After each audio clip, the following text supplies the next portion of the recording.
കുറച്ച് പേർക്കെങ്കിലും ഒരു തെറ്റിദ്ധാരണയുണ്ട്. സുധിച്ചേട്ടൻ മരിച്ചു കഴിഞ്ഞപ്പം ഏതോ കോടികൾ അക്കൗണ്ടിൽ വന്ന് അത് ഞാനും എൻ്റെ വീട്ടുകാരും എടുത്ത് അടിച്ചു മാറ്റി തീർത്തു എന്നൊക്കെ. Hello guys, welcome back to my channel. Sudhi മരിച്ചതിന് ശേഷം സുധിയുടെ പേരിൽ അക്കൗണ്ടിലേക്ക് വന്ന പൈസ എത്രയാണെന്ന് രേണു പറയുന്നുണ്ട്. കൂടാതെ പുതിയതായിട്ടൊരു വീട് വെക്കാൻ പോവാന്നൊക്കെ പറഞ്ഞുകൊണ്ട് കുറച്ച് കാര്യങ്ങൾ പറയുന്നുണ്ട്. നമുക്കത് നോക്കാം. വീഡിയോയിലേക്ക് പോകുന്നതിന് മുമ്പ് മറക്കാതെ ഈ ചാനൽ ലൈക്ക് ചെയ്യുക, ഹൈപ്പ് ചെയ്യുക, സബ്സ്ക്രൈബ് ചെയ്യുക. നമുക്ക് വീഡിയോയിലേക്ക് പോകാം. കുറച്ച് പേർക്കെങ്കിലും ഒരു തെറ്റിദ്ധാരണയുണ്ട്. സുധിച്ചേട്ടൻ മരിച്ചു കഴിഞ്ഞപ്പം ഏതോ കോടികൾ അക്കൗണ്ടിൽ വന്ന് അത് ഞാനും എൻ്റെ വീട്ടുകാരും എടുത്ത് അടിച്ചു മാറ്റി തീർത്തു എന്നൊക്കെ. ഒരിക്കലുമല്ല, ഒരു കോടികളും വന്നിട്ടില്ല. കറക്റ്റ് എനിക്ക് തോന്നുന്നത് നിങ്ങൾക്ക് സംശയമുള്ളവർക്ക് അതെങ്കിലും അധികാരിപ്പെട്ടോ ഇതിപ്പം എന്താ പറയുക, സംശയമുള്ളവർക്ക് വേണമെങ്കിൽ വന്ന് ബാങ്കിൽ വന്ന് തിരക്കാം. എത്ര രൂപയാണ് വന്നൊന്നും കാര്യങ്ങളൊക്കെ ബാങ്കിലുണ്ടല്ലോ. അത് വന്നത് 75,000 രൂപ കറക്റ്റ് വന്നു. അതിന് 69 രൂപ തോന്നുന്നു. അതിന് നമ്മളൊരു ബൈക്ക് മേടിച്ചായിരുന്നു. ഒരു മഞ്ഞ കളറുള്ള ഒരു ബൈക്ക്.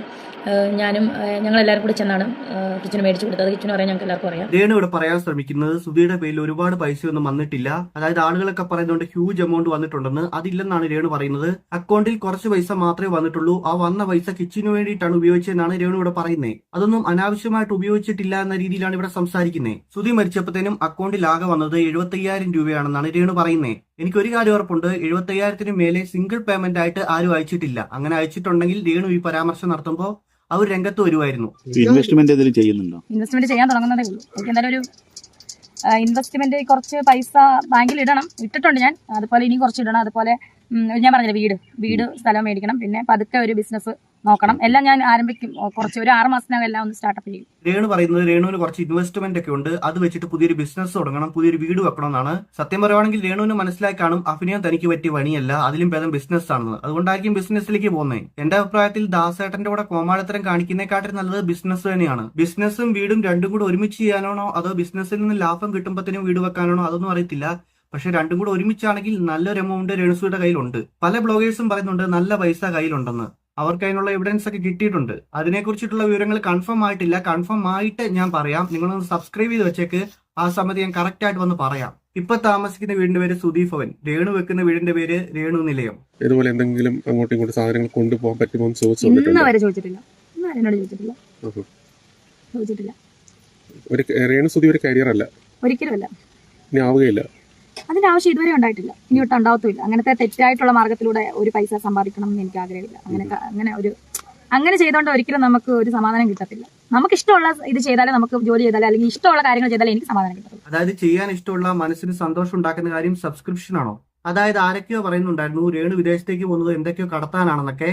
അതുമായി ബന്ധപ്പെട്ട് ഒരുപാട് കാര്യങ്ങൾ പുറത്തു വന്നിരുന്നു. പക്ഷെ വ്യക്തമായിട്ടുള്ള ഒരു ക്ലാരിറ്റി നമുക്ക് കിട്ടിയിട്ടില്ല. അത് സത്യമാണെന്നുള്ള ഒരു പ്രൂഫ് ഒന്നും കിട്ടിയിട്ടില്ല. രേണു അതിനെക്കുറിച്ച് പറയുന്നത് എന്താണെന്ന് വെച്ചിട്ടുണ്ടെങ്കിൽ അതൊക്കെ കള്ളം പറയുന്നതാണ്. നേരായ മാർഗത്തിലൂടെ മാത്രമാണ് രേണു പൈസ ഉണ്ടാക്കുന്നതെന്നാണ്. ഇത്ര കോമാളിത്തരമൊക്കെ കാണിച്ചിട്ട് വിദേശത്തൊക്കെ ചാൻസ് കിട്ടുന്നത് അവർക്കൊന്നും അത്ര കോമൺ സെൻസ് ഇല്ല എന്നാണ് ഞാൻ ആലോചിക്കുന്നത്. ഇപ്പൊ അവർ ചെയ്യുന്ന എന്തെങ്കിലും വർക്ക് നല്ലതാണ്, അത് നമുക്ക് കണ്ടിരിക്കാൻ പറ്റുമെങ്കിൽ അവരെ വിളിക്കുന്നതിൽ തെറ്റില്ല. ഇത് കണ്ടിരിക്കാനും പറ്റത്തില്ല. കോമാളിത്തരം മാത്രം കാണിക്കുന്ന ഒരാളെ വിദേശത്തേക്കൊക്കെ വിളിക്കുന്നത് എന്തിന്റെ പേരിലാണെന്ന് എനിക്കറിയത്തില്ല.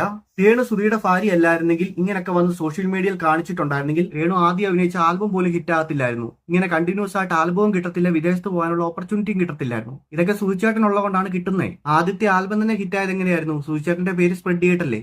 ആ തമ്പനയിൽ മുഴുവൻ സുധിച്ചേട്ടന്റെ പേരായിരുന്നു. നമുക്ക് ഏറ്റവും എനിക്കൊന്ന് ദാരിദ്ര്യത്തിലേക്ക് ഏറ്റവും താഴ്ന്ന കാർഡ് മഞ്ഞക്കാർഡ്, അങ്ങനെ തന്നെ പറയാം. മഞ്ഞക്കാർഡ് ഉള്ളതുകൊണ്ട് നമുക്ക് അതെല്ലാം ഫ്രീ ആയിട്ട് കിട്ടും. പഞ്ചസാര അതൊക്കെ നേരത്തെ ഫ്രീ ആയിട്ട് കിട്ടുന്നതാണ്. അപ്പൊ പിന്നെ ചിലവെന്താ, അധികം ചിലവൊന്നും ഇല്ലല്ലോ, അതിനുള്ള ചിലവൊന്നും ഇല്ല. അത് ഞാൻ എവിടെയും പറയാം, അത് എല്ലാവർക്കും അറിയാവുന്ന കാര്യം തന്നെയാണ്. നമ്മുടെ റേഷൻ കാർഡ് റോസ് അല്ല, മഞ്ഞക്കാർഡ് എന്ന് പറയുന്നത് നമ്മൾ പ്രത്യേകതര ഒരു കാർഡാണ്. അത് നമുക്ക് ഒരുപാട് ആനുകൂല്യങ്ങളൊക്കെ കിട്ടുന്ന കാർഡാണ്. അത് നമുക്ക് നേരത്തെ ആയിട്ട് ഉള്ളതാണ്. സോ അതിന് വേണ്ടിയിട്ട് ചിലവാക്കേണ്ട കാര്യമില്ല. അപ്പൊ അധികം ചിലവില്ലെന്നാണ് ഞാൻ പറഞ്ഞത്. രേണുവിന്റെ അത് പറയുന്ന ഒരു കാര്യമുണ്ട്. ഏറ്റവും കുറഞ്ഞ റേഷൻ കാർഡാണ് രേണുവിന്റെ.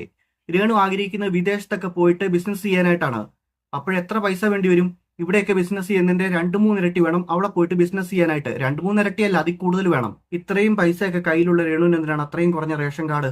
സത്യം പറയുവാണെങ്കിൽ പണ്ട് കിട്ടിയതായിരിക്കും, അതിപ്പോഴും കണ്ടിന്യൂ ചെയ്യുന്നു.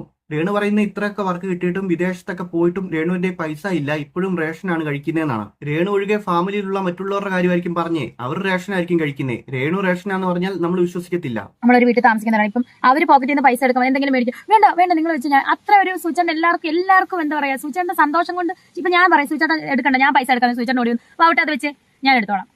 കുഞ്ഞുങ്ങൾക്ക് അത് നമ്മുടെ മക്കൾക്ക് മേടിച്ചു കൊടുക്കും. 3 മക്കളെയും അല്ലെങ്കിൽ 4 മക്കളെയും നമ്മൾ ഒരുപോലെ കണ്ടത്.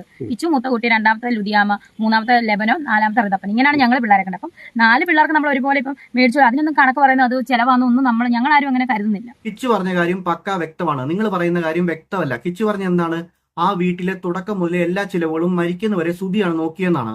അതായത് ഒരു ഫാമിലി ആയിട്ട് നിങ്ങൾ താമസിക്കുകയാണ്, അപ്പൊ നിങ്ങളുടെ എല്ലാവരുടെയും ചിലവ് സുധിയാണ് നോക്കുന്നത്.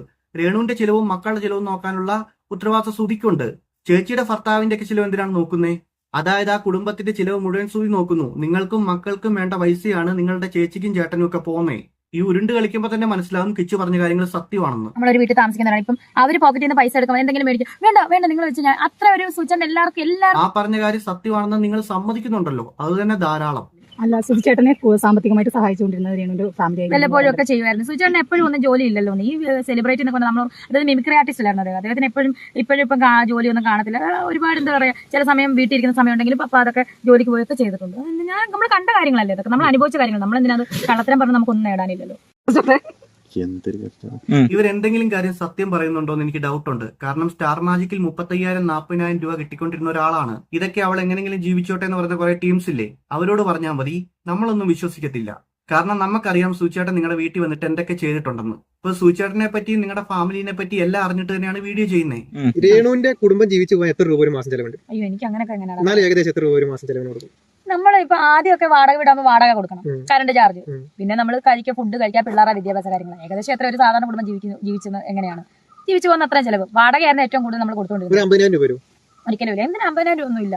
വാടക 10,000 രൂപ വാടക വരില്ലേ? ഇല്ല, 5 രൂപ ചെറിയ വാടക. ഞങ്ങൾ ആ വീട് ഓർമ്മയില്ല, സുധിച്ചേട്ടൻ മരിച്ചപ്പോഴത്തെ വീട് ഒരു ചെറിയ വീട്. അതിനകത്ത് എങ്ങനെ 5 രൂപ പോലും 3,500 4,000 കണ്ടുള്ളായിരുന്നു. സുധി മരിച്ചപ്പോ തന്നെ വീട് വെക്കാനായിട്ട് സ്ഥലം കൊടുത്ത ബിഷപ്പ് നോബിൾ ഫിലിപ്പ് പറയുന്നുണ്ടായിരുന്നു ഇവര് പണ്ട് താമസിച്ച വീടിന്റെ റെന്റ് കൊടുക്കാനുണ്ടായിരുന്നു. ആ റെന്റ് ചോദിച്ചുകൊണ്ട് ഹൗസ് ഓണർ ഇവരിപ്പൊ താമസിച്ച വീട്ടിലേക്ക് ചെന്നു. അവിടെ ചെന്ന് റെന്റ് ചോദിച്ചപ്പോഴത്തേനും മനുഷ്യന് കേൾക്കാൻ പറ്റത്തില്ലാത്ത ഭാഷയാണ് അയാളെ രേണുസുധിയും തങ്കച്ചനും വിളിച്ചതെന്നാണ് പറയുന്നത്. അതായത് ഇവർക്ക് വീടില്ലാത്തതുകൊണ്ട് താമസിക്കാനായിട്ട് അഭയം കൊടുത്ത ആളാണ്. ആരൊക്കെ സഹായം ചെയ്താലും അവരെയൊക്കെ തെറി വിളിക്കും. ഒരു ഇന്റർവ്യൂ കൊടുത്തിട്ടുണ്ടെങ്കിൽ 60% കള്ളം പറയുക, 40% സത്യം പറയുക. അതാണ് രേണുവിന്റെ പോളിസി. ഗൈസ്, എന്തൊക്കെയായാലും എനിക്ക് ഇത്രയൊക്കെ ഉള്ളൂ പറയാൻ. വീഡിയോ ഇഷ്ടപ്പെട്ടെങ്കിൽ ലൈക്ക് ചെയ്യുക, സബ്സ്ക്രൈബ് ചെയ്യുക.